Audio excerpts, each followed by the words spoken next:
ভারতের আমাদের ব্যাপারে ভারতের যে ভূমিকা, সে ভূমিকা হচ্ছে ওরা আমাদেরকে মেরে ফেলতে চায়, ওরা আমাদেরকে পানিতে মারবে, ওরা আমাদেরকে ভাতে মারবে, ওরা আমাদেরকে শেষ করে দেবে, স্বাধীনতাকে বিপন্ন করে দেবে। এজন্য আজ এই বিশাল জনসমুদ্রের কাছে প্রশ্ন করি, যদি প্রয়োজন হয় আমাদের চির দুশ্মন ভারতের বিরুদ্ধে যদি লড়াইয়ের প্রয়োজন হয়, তোমরা সবাই প্রস্তুত থাকবে।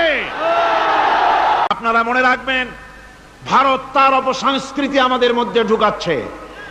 বাংলাদেশের মধ্যে মঙ্গল প্রদীপ দিয়ে অনুষ্ঠান শুরু হয়ে গিয়েছে, মঙ্গল প্রদীপ দিয়ে অনুষ্ঠান শুরু করা হচ্ছে।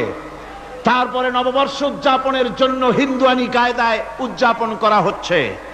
সাব গেমস শুরু করা হলো, কোরআনে কারীম তেলাওয়াত করা হলো না। সেখানে বর এবং বধূ বানানো হয়েছে, তাতে টোপর পরায়া হিন্দুয়ানি কায়দায় করানো হয়েছে। বাংলাদেশের কলেজ ইউনিভার্সিটির সামনে মূর্তি বসানো হতেছে। সুতরাং অপসংস্কৃতি দিয়ে ভারত বাংলাদেশের উপর তার আধিপত্য বিস্তার করতেছে। এ ব্যাপারে মুসলমানদের ঐক্য চাই। ভারতের আমাদের ব্যাপারে ভারতের যে ভূমিকা, সে ভূমিকা হচ্ছে ওরা আমাদেরকে মেরে ফেলতে চায়, ওরা আমাদেরকে পানিতে মারবে, ওরা আমাদেরকে ভাতে মারবে, ওরা আমাদেরকে শেষ করে দেবে, স্বাধীনতাকে বিপন্ন করে দেবে।